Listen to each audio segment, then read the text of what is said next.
What do you do when you have absolutely terrible luck with a junkyard LS engine? You replace it with another junkyard LS engine, of course.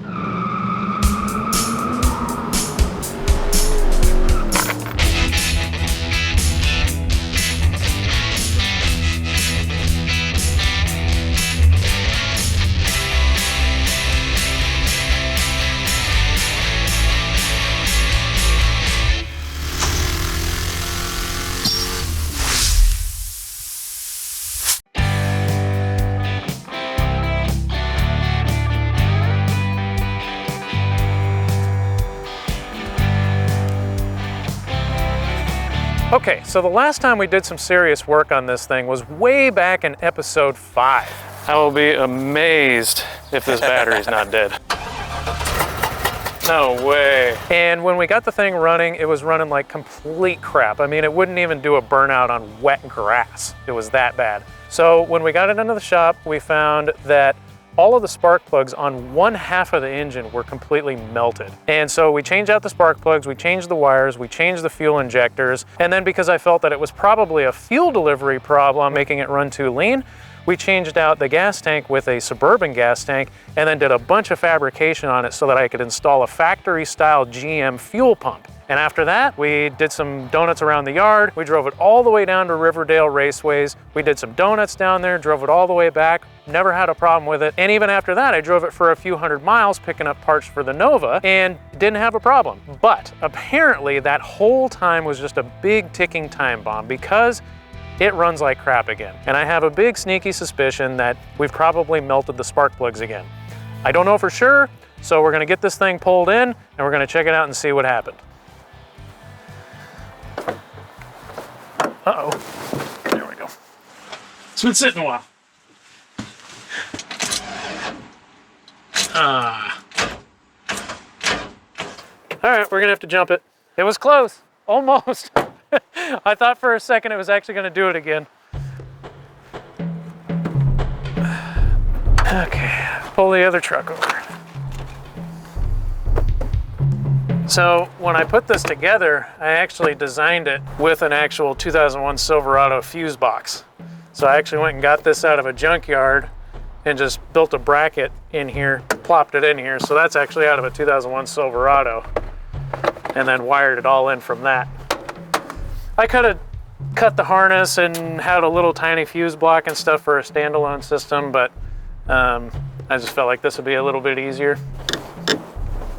Thought those cables were going to be really cool. They actually don't work that good. Let's see if that's enough.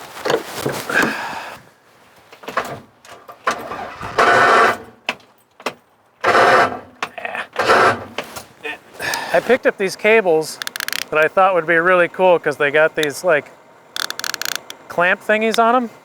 They actually don't work all that good because if you don't get them into a good spot where you're good and tight, there's no spring to actually help hold them clamped to whatever you're trying to clamp them to. Yeah, see, they just want to fall off. In order to get them clamped on good enough that they want to stay, you have to squeeze the crap out of them and then you just bend them. Okay, hopefully that's good enough. So the starter gear is not actually engaging with the flex plate gears, so that it'll actually turn the engine for some reason all of a sudden. So I'm gonna try and rotate the crankshaft by hand on the engine and maybe just get it in a better spot where it can actually, you know, try to start. I think it's spinning the crankshaft. It didn't feel like it was slipping, so I think that might have been spinning it.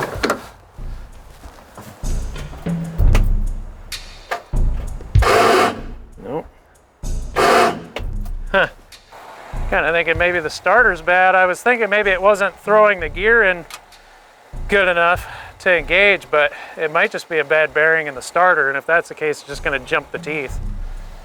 So I guess new starter time. And while I'm at it, I'm going to take these cables back because I really don't like them. I thought they were going to be awesome. They are not. Well, I'm glad we're off to a real great start on this episode already.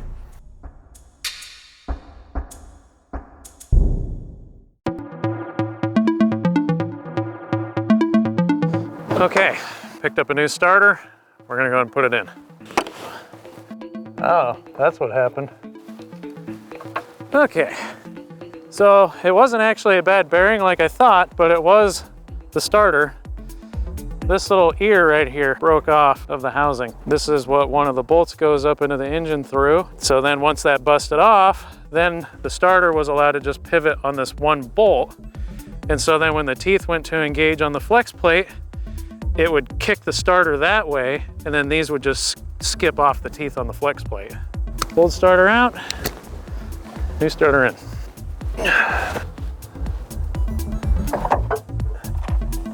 Oh, okay, that's great. So this must have been a warranty problem that the factory was running into on the 99 engines. And apparently their fix for that was to make a longer casting right here. So now you've got a lot more meat for this to hold on to the whole thing. Problem is, I've got the bolt for the short one, and that won't reach all the way from down here. But I like the design of the new starter because obviously this is going to be a problem.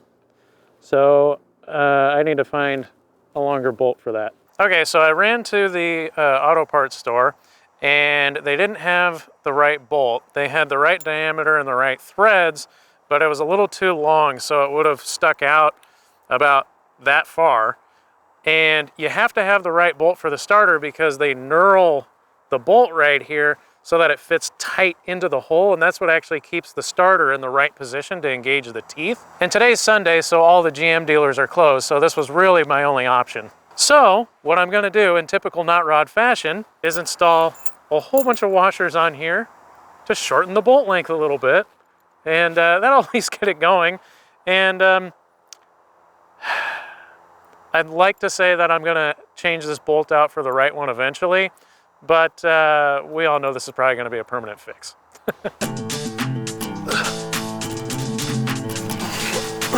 So this rim right here is a little too big and it's actually rubbing on the engine, so I think it's gonna try to throw the alignment off.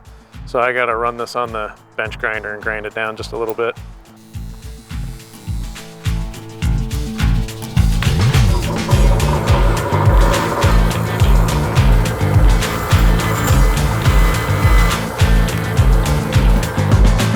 Okay, so I ground that down to the same diameter as all the washers, so we should have plenty of clearance now.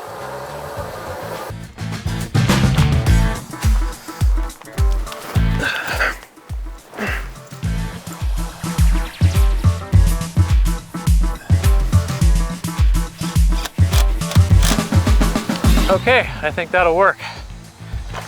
Give it a shot here and see what happens.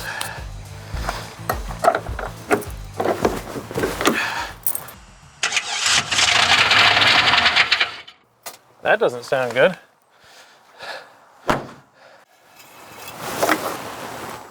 Oil looks fine. I mean, I'm guessing the starter wasn't disengaging the flex plate, but we'll see. Let me just run it again, and it seemed pretty clunky in there.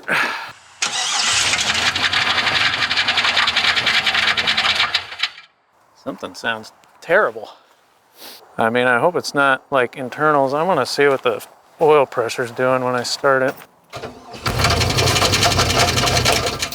Well, we got plenty of oil pressure. The odd thing is it actually seems to be running pretty decent at the moment, but it's just making horrendous noises. Sounds an awful lot like flex plate hitting on something. Maybe when I pulled the starter off, there was a chunk of the old one that fell down in there. Maybe there were shims that fell off down in there or something. I'll have to take a look here. So I'm gonna unhook the battery again and just spin the crankshaft by hand and see if I feel anything weird happening. So remember back to that C10 with the 383 in it that we worked on a while back, that we ended up just basically saying, oh, that truck's cursed? Apparently the show is cursed when we work on trucks. I'm got anything weird yet, but it's hard to spin it.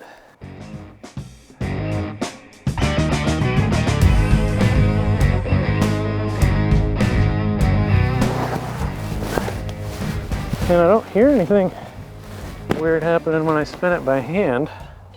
Guess I could pull the spark plugs and see if there's, you know, anything screwed up inside the cylinders.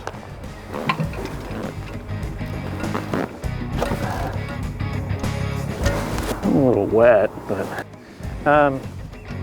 you know, actually, before I go pulling all the spark plugs, I'm just gonna go ahead and pull the starter back out, because it sounds to me like the flex plate's hitting on something, and it may just be that it's interfering with the new starter somewhere. That would make the most sense to me, because it wasn't making this noise before.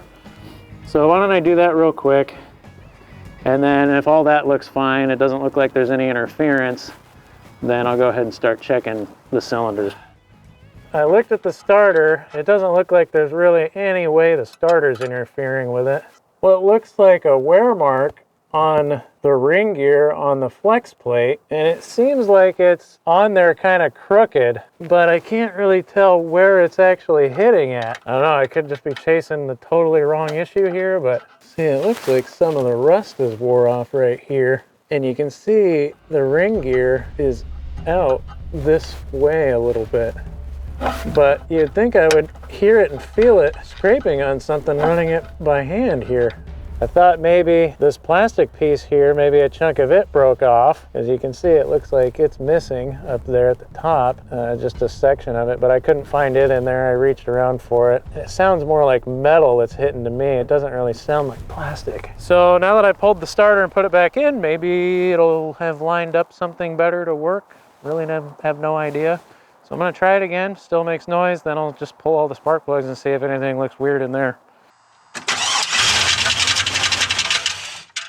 Definitely sounds terrible. All right, we're gonna pull the spark plugs out. If something's going on inside the combustion chamber, we'll almost certainly see a messed up spark plug that's destroyed.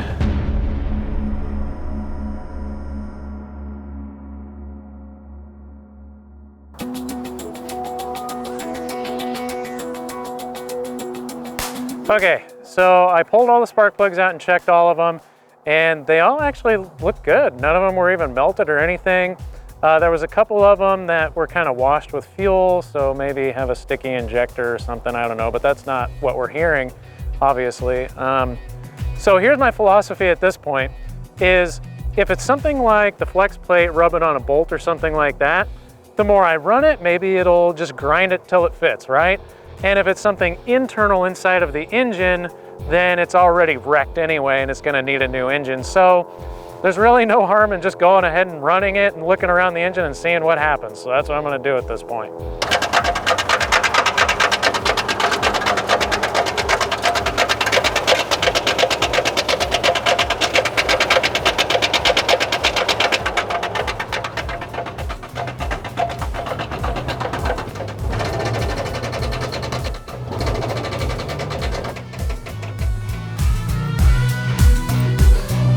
Well, it definitely sounds like it's something from inside the motor. Rod knocking or something like that. So I guess it's gonna need like a new engine or a rebuild or something, which really sucks.